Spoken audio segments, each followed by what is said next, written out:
चलिए बच्चों, अब हम थर्ड लेवल के क्वेश्चन आंसर को करते हैं।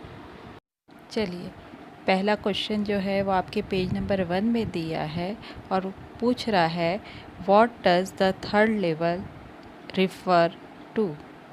क्वेश्चन ये पूछ रहा है कि तीसरा तल किसके लिए प्रयुक्त हुआ है।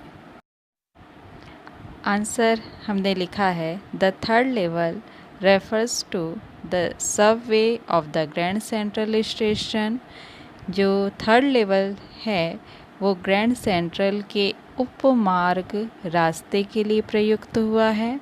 The railway authorities swear that there are only 2 levels at the Grand Central. जो रेलवे अथॉरिटी हैं वो ये कसम खाते हैं कि ये ग्रैंड सेंट्रल में केवल कितने लेवल हैं, 2 ही लेवल हैं। No one has ever seen the third level there. और किसी ने भी थर्ड लेवल को क्या नहीं किया है, देखा नहीं है। अगला क्वेश्चन आपका पेज नंबर 5 में दिया है। क्वेश्चन है would Charlie ever go back to the ticket counter on the third level to buy tickets to Galsburg for himself and his wife। हमको पूछ रहा है क्या चार्ली कभी अपने और अपनी पत्नी के लिए गैल्सबर्ग की टिकट खरीदने के लिए ग्रैंड सेंट्रल के थर्ड लेवल के टिकट काउंटर पर फिर से जाएगा। चलिए, हमने आंसर लिखा है no, Charlie would never go back to the ticket counter on the third level to buy tickets to Galsburg for himself। हम जानते हैं कि जो चार्ली वो फिर से क्या नहीं होगा, टिकट काउंटर पर नहीं जाएगा। तो हमने वही लिखा है नहीं, चार्ली अपने और अपनी पत्नी के लिए गैल्सबर्ग के तीसरे लेवल में टिकट खरीदने के लिए नहीं जाएगा। बिकॉज क्योंकि the third level was his imaginations. क्योंकि जो थर्ड लेवल है वो केवल उसकी कल्पना में है ना। हमको पता ही है कि थर्ड लेवल नाम का कोई जगह नहीं है, केवल कौन, चार्ली जो है उसकी क्या कर रहा है, कल्पना कर रहा है। चलिए, पेज नंबर आप 7 में देखेंगे रीडिंग विथ इंसाइट के questions. Question number 1, do you think that the third level was the medium of escape for Charlie? Why? हमको पूछा जा रहा है क्या आपके विचार से जो थर्ड लेवल है वो चार्ली के लिए बचने या भागने का माध्यम था, क्यों? चलिए आंसर देखेंगे। हमने लिखा है yes, the third level was a medium of escape for Charlie. हाँ, मेरे विचार से जो थर्ड लेवल है वो चार्ली के लिए बचने या भागने का माध्यम था, है ना। अगला लिखे हैं he wanted to spend his childhood in Galesburg. क्योंकि वो क्या करना चाहता था, अपना जो बचपन है वो कहाँ बिताना चाहता था, गैल्सबर्ग में। And most probably he was not happy with the city life. और वो संभवतः अपने जो सिटी लाइफ है, जो अपना शहरी जो जीवन था, उससे बिल्कुल भी क्या नहीं था, खुश नहीं था। His roaming down into the imaginary third level at Grand Central Station। और वो क्या करता था, वह काल्पनिक रूप से तीसरे लेवल पर क्या करता था, भटकता रहता था। किस रूप में, was only a day dream with fulfilment. अपने दिन के सपने को देखने के समान ही वो थर्ड लेवल में क्या करता रहता था, भटकता रहता था। चलिए क्वेश्चन नंबर 2 देखेंगे। What do you infer from Sam's letter to Charlie. आप चार्ली को लिखे सैम के जो पत्र हैं उससे आप क्या अनुमान पर पहुंचते हैं या आप क्या अनुमान लगाते हैं। चलिए, हमने आंसर में लिखा है हमको पता ही है कि जब सैम का लेटर जब चार्ली के पास पहुंचा तो वो उसकी कल्पना का ही क्या था, परिणाम था, है ना। जो किसके एड्रेस पे आया था, उसके ग्रैंडफादर के एड्रेस पे आया था। उसी को हमने लिखा है Sam's letter is a result of Charlie's imaginations Sam का जो लेटर है वो चार्ली के कल्पनाओं का ही क्या है, परिणाम है।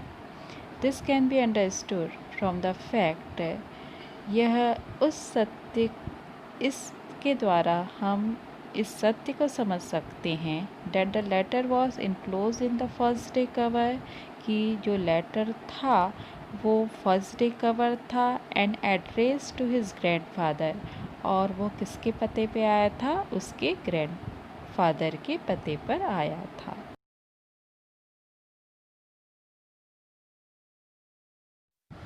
चलिए अब हम कुछ एक्स्ट्रा क्वेश्चंस कर लेते हैं, है ना। तो पहला क्वेश्चन यहाँ पर दिया गया है, how does the writer defend himself that it stamp collecting was no indication of his desire to escape from reality. Question हमको पूछ रहा है कि लेखक जो है वो अपने आप को बचाने के लिए क्या तर्क दे रहा है, क्या कह रहा है कि जो स्टैम्प कलेक्टिंग है क्या उसे वास्तविकता से बचने का साधन नहीं है, उसके लिए वास्तविकता से बचने का साधन नहीं है।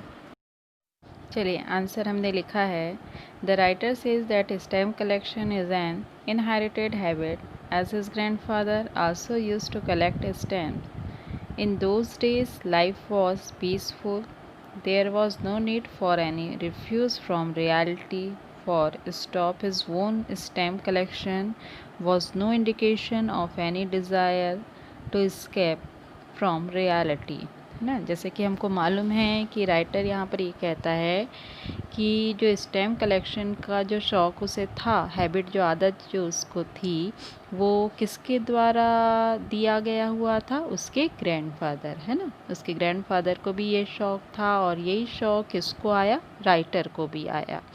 तो यहाँ पर यही बोला जा रहा है कि राइटर ने अपने ग्रैंडफादर से स्टैम्प कलेक्शन की आदत डाली थी, और जब उनके ग्रैंडफादर को ये शौक़ था तो उस समय का जो दिन था, है ना, वो बिल्कुल कैसा था, शांतिपूर्वक डेज थे वो दिन। और यहाँ पर ये कहा जा रहा है कि इसलिए ये तर्क दे रहा है लेखक कि ये जो आदत है उससे, स्टैम्प कलेक्शन का जो आदत है वो वास्तविकता से बचने का उसके लिए क्या नहीं है, साधन नहीं है।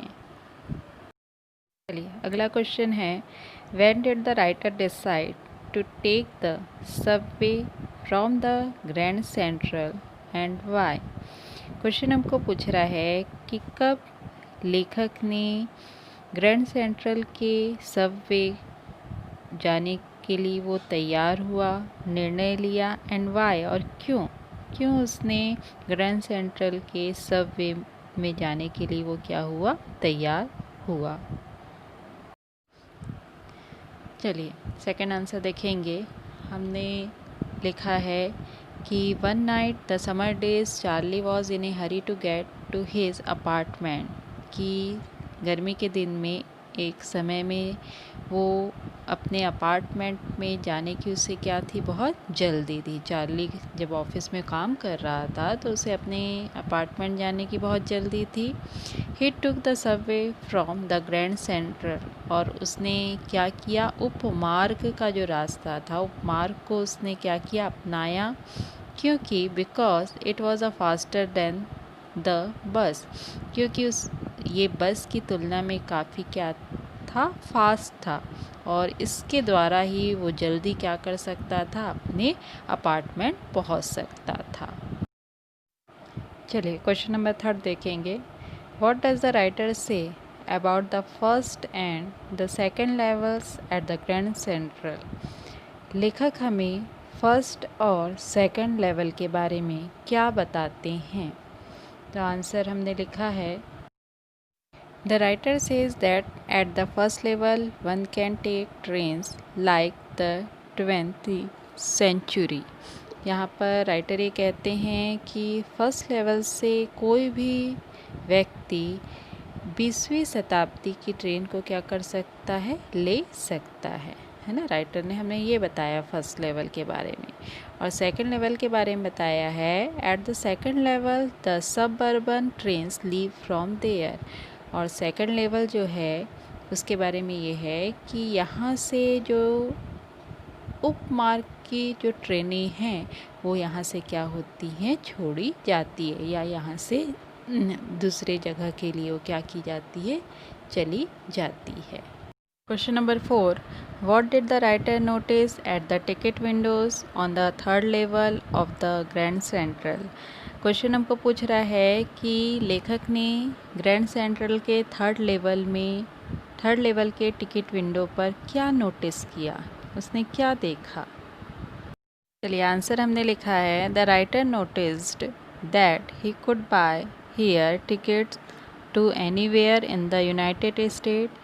उसने ये ध्यान दिया कि वह यूनाइटेड स्टेट के किसी भी स्थान के लिए वो यहाँ से क्या खरीद सकता है, टिकट खरीद सकता है। He wanted to go to Galesburg in Illinois. वह गैल्सबर्ग के इलिनॉइस में क्या करना चाहता था, जाना चाहता था। ही डिसाइडेड, इसलिए उसने निर्णय लिया, टू बाय 2 टिकट्स, कि वो 2 टिकट खरीदेगा, for himself and his wife Louisa, अपने लिए और अपनी पत्नी के लिए। Number 5, what happened when the writer asked the clerk for 2 tickets for Galesburg. Question number 5 हमको ये पूछ रहा है कि क्या हुआ जब राइटर ने गैल्सबर्ग के लिए 2 टिकट क्या हुआ, क्लर्क से मांगा।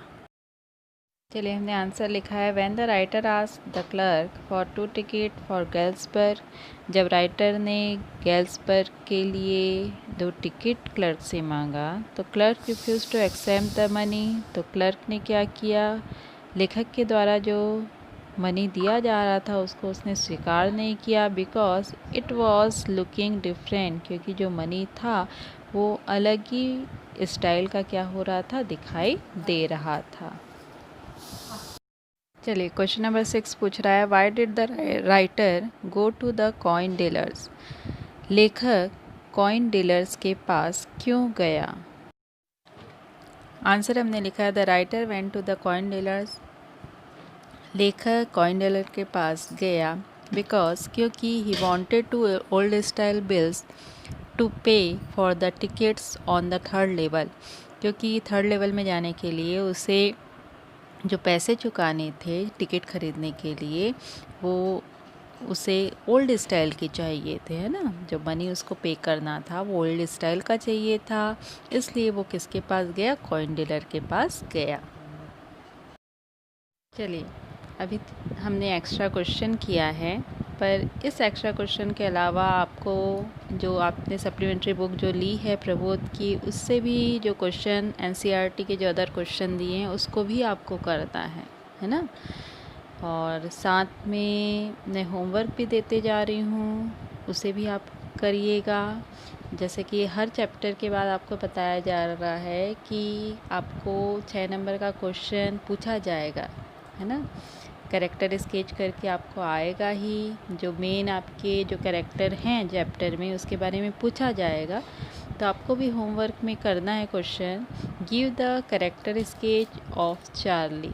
चार्ली के चरित्र चित्रण का वर्णन करें। तो इस क्वेश्चन को आप ज़रूर कर लीजिएगा, ये एग्ज़ाम में इस प्रकार के क्वेश्चन पूछे ही जाते हैं। तो ये आपका क्या है, होमवर्क है।